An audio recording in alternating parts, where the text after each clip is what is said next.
ओम नमः शिवाय। राधे कृष्णा। जय माता दी।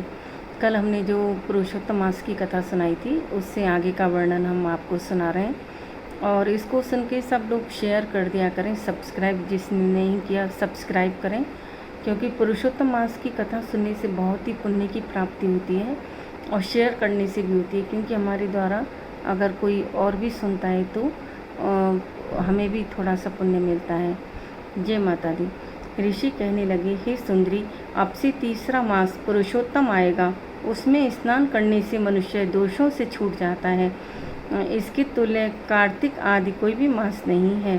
सब मास तथा पक्ष और भी जो पर्व हैं पुरुषोत्तम मास की 16वीं कला के बराबर भी नहीं है।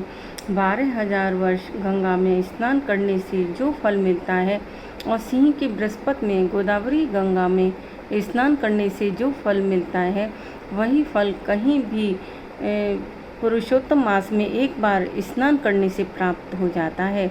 यह श्री कृष्ण का प्रिय मास है। इसमें स्नान, दान, जपादि करने से सब मनोवांछित फलों की प्राप्ति होती है। इसलिए तुम भी पुरुषोत्तम मास की सेवा करो। मुनिराज कन्या को ऐसे वचन कहकर चुप हो गई। श्री कृष्ण कहने लगे, हे अर्जुन, मुनि के वचन सुनकर भावों से प्रेरित होकर वह मूढ़ वाला क्रोधित होकर बोली, हे ब्राह्मण, मुझको आपके वचन ठीक नहीं लगे।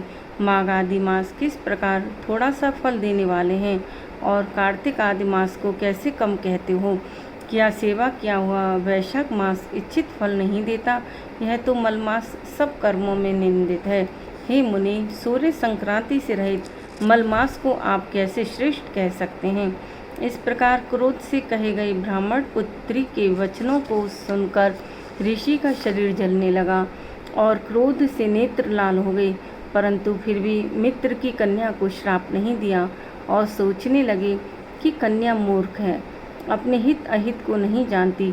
पुरुषोत्तम का महात्म जो बड़े बड़े ज्ञानी भी नहीं जानते, तो कम बुद्धि वाले पुरुष और कन्याएं कैसे जान सकती हैं? और यह बिना पिता की कन्या दुख रूपी अग्नि से सुलगती हुई मेरे अत्यंत उग्र श्राप को कैसे सहन कर सकेगी?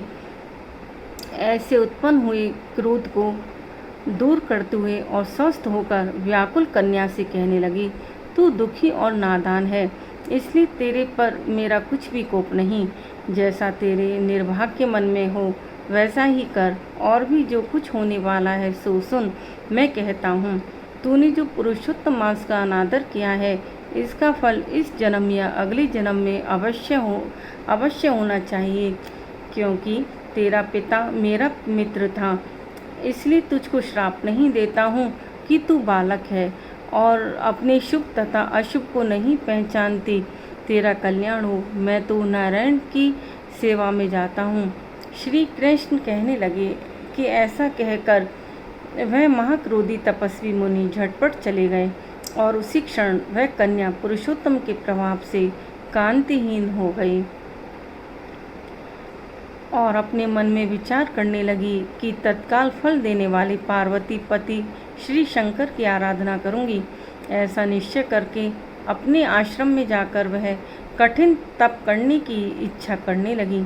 सूत जी कहने लगे, वह बाला प्रबल मुनि के वचनों को निंदित कर तथा बहुत फल वाले विष्णु और सावित्री पति ब्रह्मा को छोड़कर अपने वन आश्रम में केवल शंकर भगवान की सेवा करने लगी। बोलो सांची दरबार की जय, पुरुषोत्तम भगवान की जय। आगे का वर्णन हम अगली कथा में करेंगे कल। और शुभ रात्रि। कथा को सभी लाइक करें और कमेंट बॉक्स में जय पुरुषोत्तम लिखें। जय माता दी।